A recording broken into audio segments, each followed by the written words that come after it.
ठीक है। लेक्चर 2 में आज हम डिस्कस करेंगे बेंजीन की संरचना के बारे में। ओके, कल हमने देखा था कि बेंजीन एक एरोमेटिक कंपाउंड था, ठीक है ना। इसमें हमने हकल्स का रूल फॉलो कराया था। हकल्स रूल में 3 बातें थी। कंपाउंड का साइक्लिक होना जरूरी था, और उसके बाद अल्टरनेट पोजीशन पे डबल बॉन्ड प्रेजेंट होने चाहिए, तो उसमें भी हमने देखा था। और लास्ट में एक इक्वेशन दी थी 4n+2 = पाई इलेक्ट्रॉन। उसमें n की वैल्यू निकाले थे, और n की वैल्यू हमेशा होल नंबर आनी चाहिए। तो इसमें हमने देखा था कुल मिला के बेंजीन एक एरोमेटिक कंपाउंड है, ठीक है ना। तो अब यहाँ पर हम डिस्कस करेंगे बेंजीन की संरचना के बारे में। तो बेंजीन की संरचना में यानी बेंजीन के जो स्ट्रक्चर हैं उसमें हमें 3 स्ट्रक्चर पढ़ने को मिलते हैं, ठीक है ना।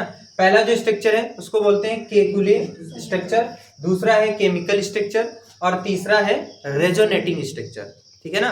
तो हम लोग बारी बारी से एक एक के बारे में डिस्कशन करते हैं। तो सबसे पहले हम लोग डिस्कस करेंगे केकुले संरचना के बारे में। तो केकुले, कल हमने बताया था कि केकुले ने क्या देखा था कि कोई जितने भी केमिकल कंपाउंड होते हैं तो साइकिल फॉर्म करते हैं। साइकिल क्यों फॉर्म करते हैं? क्योंकि उनका अगर हम पहला कार्बन लास्ट वाले कार्बन से अटैच कर दें, ठीक है ना, तो वो एक रिंग फॉर्म कर लेते थे, वो एक साइकिल बना लेते थे। इसी को तो साइक्लिक कंपाउंड बोलते हैं। तो केकुले ने यही बताया था कि जो बेंजीन है, अगर इसमें ध्यान से देखेंगे, मान लो ये कार्बन नंबर 1 है, 2, 3, 4, 5, 6, ठीक है ना। टोटल कार्बन इसमें कितने? 6 है ना। अब इसमें ये देखना है इसका जो पहला वाला कार्बन है, कार्बन नंबर 1, वो अटैच है किसके साथ? कार्बन नंबर 6 के साथ। अब देखो इसको जरा, ये इसको अगर हम नहीं मिलाएं तो अभी अटैच नहीं है। कार्बन नंबर 1 और कार्बन नंबर 6 आपस में अटैच नहीं है, लेकिन जैसे ही हम पहले कार्बन को लास्ट वाले कार्बन से अटैच कर देते हैं, इसने क्या किया? रिंग फॉर्म कर ली, ठीक है ना। तो केकुले ने यही बताया था कि जो केमिकल, कुछ ऐसे केमिकल कंपाउंड होते हैं केमिस्ट्री में, जिनका अगर हम पहला कार्बन नंबर लास्ट वाले कार्बन नंबर से अटैच कर दें तो वो एक रिंग फॉर्म कर लेता है, एक साइकिल फॉर्म कर लेता है, ठीक है ना। तो इसको हम क्या कहते हैं? केकुले संरचना। बेंजीन में ही होता है। बेंजीन में क्या होता है? बेंजीन का जो कार्बन नंबर 1 होता है वो कार्बन नंबर 6 से अटैच होता है, और बेंजीन एक साइकिल फॉर्म करती है, अर्थात बेंजीन एक साइक्लिक कंपाउंड है, ठीक है ना। तो कहीं पर भी ऐसा स्ट्रक्चर दिखा मिले, समझ लो केकुले स्ट्रक्चर है या केकुले संरचना है बेंजीन की, ठीक है ना। अब बात कर लेते हैं रासायनिक संरचना की। रासायनिक संरचना क्या होती है? केमिकल स्ट्रक्चर के बारे में बात करते हैं। इसको थोड़ा डिटेल में जानना होगा रासायनिक संरचना के बारे में। तो जैसा कि यहाँ पर देख रहे हो कि हर यहाँ पे कार्बन अटैच होगा, यहाँ पे एक कार्बन अटैच होगा, एक यहाँ पे कार्बन होगा, एक यहाँ पे कार्बन होगा, और एक यहाँ पे होगा, और एक यहाँ पे होगा। अगर कुल मिला के अगर बात करें, कार्बन कितने हैं इसमें? कार्बन 6।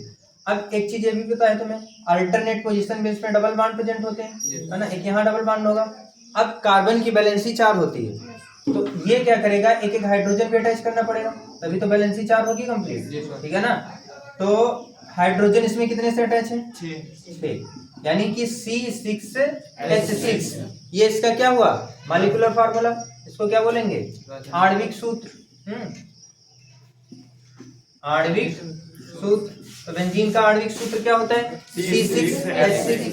अब आणविक, अगर आणविक भार निकाले या अणुभार निकाले, अणुभार निकालना आता ही होगा, है ना। अणुभार कैसे निकालते हैं? कार्बन का परमाणु भार कितना होता है? नहीं, परमाणु भार 12, ठीक है ना। तो 12, 6 12 है 6, और प्लस हाइड्रोजन का तो एक ही होता है, तो 6 और इंटू 1, तो 12 6, इसका गुणा करेंगे, 12 6 का 72, तो 72 + 6 बराबर 78। तो बेंजीन का अणुभार कितना आता है? 78, ठीक है ना। तो अब इसमें एक चीज और देखनी पड़ेगी। बेंजीन का आणविक सूत्र C6H6 और बेंजीन का अणुभार 78, ठीक है ना। अब यहाँ पर एक चीज और देखनी होगी कि इस बेंजीन रिंग में जितने भी कार्बन होते हैं वो sp2 हाइब्रिडाइज होते हैं, है ना, या sp2 संकरित होते हैं, है ना। ये चीज भी पता होगी तुम लोगों को। अब ये जो संकरण होता है ना, संकरण, ये कैसे निकालते हैं पता है? संकरण निकालने के लिए सबसे पहले हम किसी भी स्ट्रक्चर में, किसी भी कंपाउंड में हम क्या करते हैं? नंबर ऑफ, यानी कि टोटल हम सिग्मा बॉन्ड को काउंट करते हैं, है ना। सिग्मा बॉन्ड बोले तो सिंगल बॉन्ड, है ना। सिग्मा बॉन्ड को काउंट करते हैं, और प्लस जो उसके पास लोन पेयर होते हैं, है ना, सिग्मा बॉन्ड और लोन पेयर, इनको काउंट करने के बाद जो आंसर आता है, मान लो आंसर 3 आया या 4 आया या 2 आया, अगर 2 आया तो कैसा होगा, sp2 संकरण, 3 आया तो कैसा होगा, sp2 संकरण, 4 आया तो कैसा होगा, sp3 संकरण, ठीक है ना। अब इसमें हर एक कार्बन के पास देखो, इसके पास सिग्मा बॉन्ड कितने हैं, 1 2, और जहां पर डबल बॉन्ड होता है ना वहां पर एक सिग्मा बॉन्ड और एक पाई बॉन्ड होता है, तो एक सिग्मा बॉन्ड यहाँ, एक यहाँ और एक यहाँ, टोटल सिग्मा बॉन्ड कितने, 3। अब बताओ कार्बन के पास लोन पेयर होता है, नहीं है, तो लोन पेयर 0, तो आंसर कितना आएगा, 3, और 3 आएगा तो कैसा हाइब्रिडाइजेशन होगा, sp2, अर्थात जितने भी बेंजीन में कार्बन होते हैं वो कैसे संकरित होते हैं, sp2 संकरित होते हैं, ये भी sp2 संकरित, ये भी sp2 संकरित, यानी ऑल कार्बन जो होते हैं वो sp2 हाइब्रिडाइज होते हैं, ठीक है ना। ये भी याद रखनी है, बात याद रखनी है, sp2 संकरित कार्बन होते हैं सभी।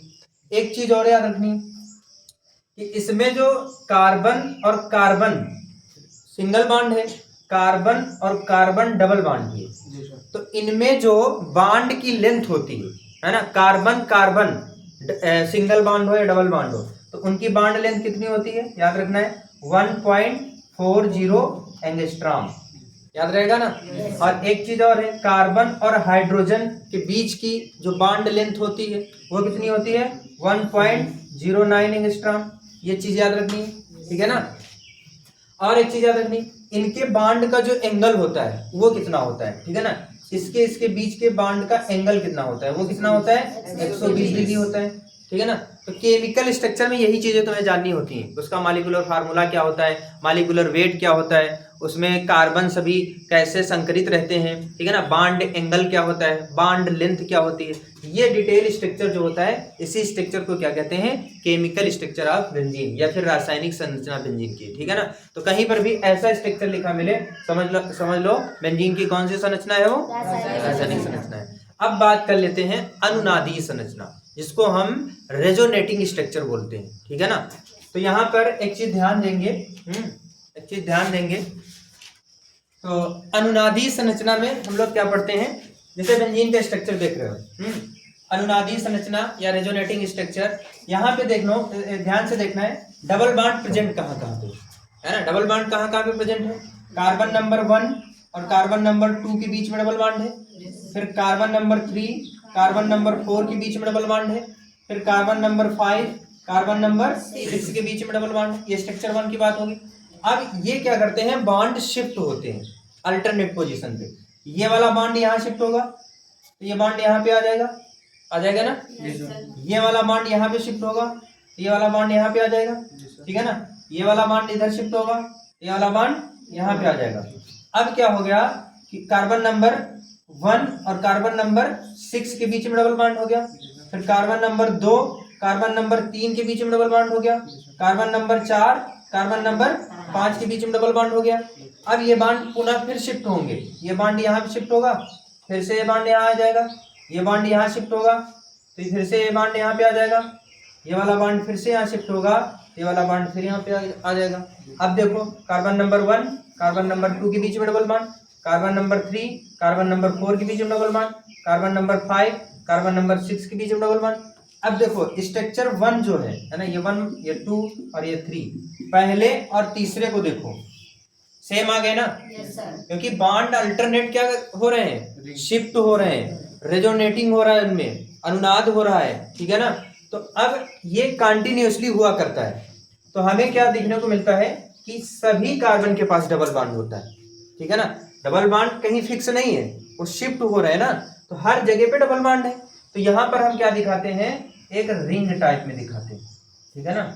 ये जैसे कि देखा होगा फैन होता है ना, फैन के 3 पर होते हैं, जब तक फैन रुका हुआ है तब तक उसके 3 जो पर होते हैं वो दिखते हैं, लेकिन फैन जब चलने लगता है तेजी से तो उसमें बस एक राउंड यानी रिंग टाइप की दिखाई देने लगती है, गोल गोल, और पर हमें नहीं दिखते हैं। तो सेम ऐसे इसी स्ट्रक्चर को क्या बोलेंगे, रिंग वाले स्ट्रक्चर को बोलो अनुनादी संरचना, रेजोनेटिंग स्ट्रक्चर। यही क्या है, बेंजीन का रेजोनेटिंग स्ट्रक्चर है, ठीक है ना।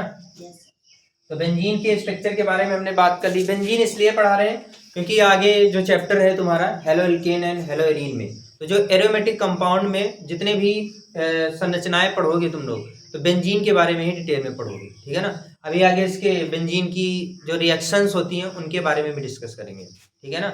आज के लिए इतना रखते हैं, धन्यवाद।